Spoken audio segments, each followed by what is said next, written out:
I didn't know that you were out there. Excuse me, I was totally not in the present. But pardon my rudeness. I suppose it would be appropriate for me to introduce myself. Why, my name is William T. Sherman. Yes, William Tecumseh Sherman. For I am the superintendent of Louisiana State Seminary of Learning, or as I now understand it is called, LSU. But you knew that because you're here in the now. But I'm here in the then. Oh, this is very, very confusing. Quite odd. I've never experienced this. But if you will stay here with me for just a few more minutes, I believe it will all make more sense. For currently, as you see, I am currently working on a presentation that I plan to give in the future.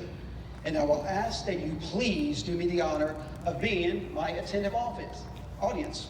Would you be willing to do that for me, please? Sure. Yes, thank you. In the back, the folks, can you hear me in the back? Can I hear a Go Tigers back there? Yes. I don't know why I felt like saying that. I think possibly it'll be something in the future, maybe when I'm long and gone on a Saturday evening. But I digress. My speech. I, William T. Sherman, I was privileged to be the superintendent, or as you say in the current language, the president of this outstanding young educational institution founded in 1860. By now, you know that I decided to leave the university, but I never lost my deep love for the university, nor for the cadets, who comprised a most compatible student population. They were truly extraordinary gentlemen. They were certainly committed to their academic dreams, but they were young men who seemed to have been born with a thirst that could only be quenched by becoming young military officers. While the war did leave an imprint on the university, particularly in the campus at Pineville, it made possible the move to Baton Rouge and the ultimate growth that brings us all here together this evening. As a matter of fact, I have a couple of friends of mine that I would like to introduce to you. And I would hope that you would be able to get to know them. I was privileged to work with them here at this university and to shape LSU in the early years. So please join in welcoming me. David, Thomas, please join me out front here, and please talk with and share with these fine folks here of who you are.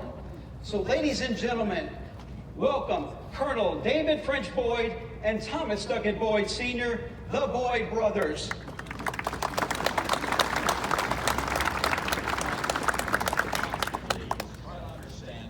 Some things I'm just better than you, or at least equal to you. At least you can agree to that. You know, I don't want to say that I'm better than you in all things, but you know, I was the one that saved LSU after the war. You know, when Louisiana's economy was in shambles. I suppose, but it was I who expanded the downtown campus and had the foresight to purchase the property where the current campus now resides. The same land upon which these fine folks sit tonight.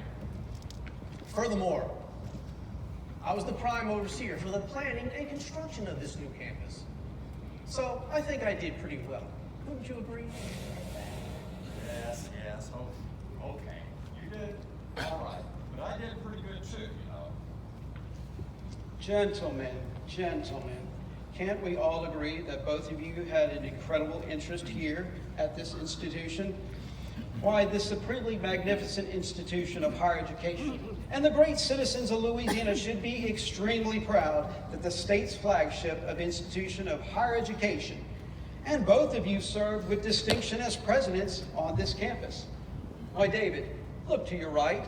Thomas, look to your left.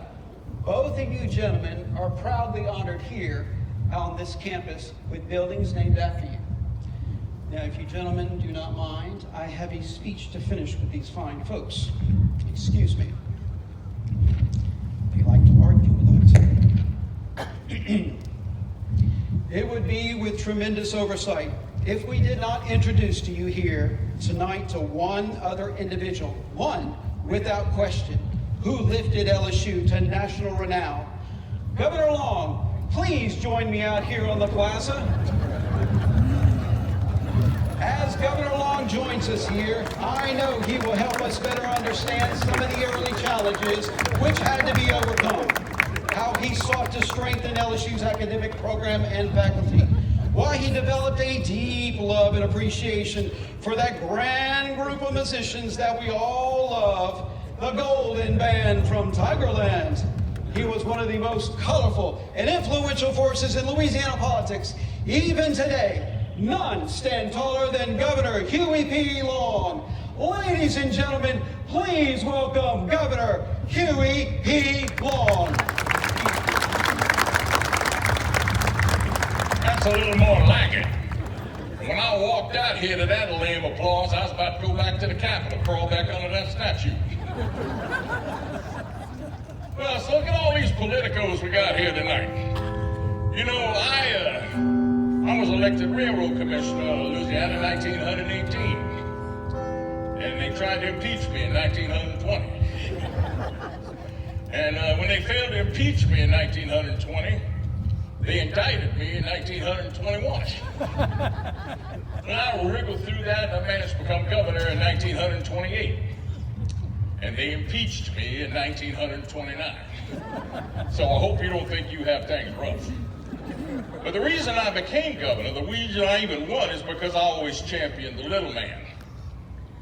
You know, and not to keep people from being rich, but mostly just to make sure that the people at the bottom of the pile were able to properly care for and educate their children, which is why I became so fond of LSU. I mean, how many men ever went to a barbecue and let one man take off the table what's intended for 9/10 of the people to eat? I mean, the only way you can feed the balance of the people is make that man come back and bring back some of that grub he ain't got no business with. And that's what I did when I got to LSU, when I saw the state of affairs that this university was in. Back then, it was called a country school, second rate, third rate by the Association of United Universities, whatever the hell they were.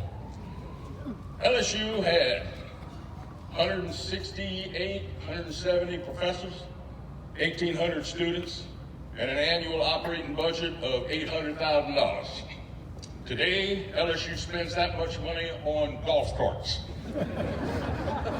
I'd say it's been pretty successful. And that's when I got there and I said, I want to take care of this school. And the first thing I did was to increase the spirit. I quadrupled the size of the band and I recruited a first-rate football team. And that brought the people together and it brought interest to the university. And I wasn't gonna let nobody stand in my way. I went through all the good effort to build a really nice football stadium over there, and wouldn't you know, in our first homecoming game, Barnum and Bailey shows up, decide they're gonna parade elephants all through downtown Baton Rouge. Well, I don't think so. No, and no. I called him up, Mr. Barnum and Bailey, and I was nice to him. I called him up and I said, would you mind postponing your circus for a day so that we could have our first homecoming game? I mean, we built a big new stadium like that. We don't want it empty in our first homecoming game. Well, Barnum Bailey wasn't having none of that. So all you students out there, I want you to pay attention. This is when studying pays off. I remember in my study of the law that there was a statute on the books in the state of Louisiana already that required all livestock being brought into the state must be dipped in a compound to keep them free of ticks and lice. Things like that. So I called Mr. Barnum Bailey and I said, when you get to the state line, you are going to meet my new colonel of the state police, and he's going to dip your gorillas and your monkeys and your tigers and everything. And lo and behold, the train broke down for a day, and we had to school. By September of 1936, LSU was back up. It was number 11 in the country. We had almost 400 top-notch faculty members. We had about 6,000 students. We had a brand new medical school, and we were at the top of the heap and climbing. Of course, I'm happy to guess all that because that was in September of 1936 and somebody shot me in September 1935. I wasn't around for that, so I'm afraid somebody else is going to have to come up here and tell the rest of the story about LSU And I can't think of a better person than somebody who knows what it's like to sit in the seat that I sat in. Ladies and gentlemen, please welcome the governor of the great state of Louisiana, the Honorable John Bel Edwards.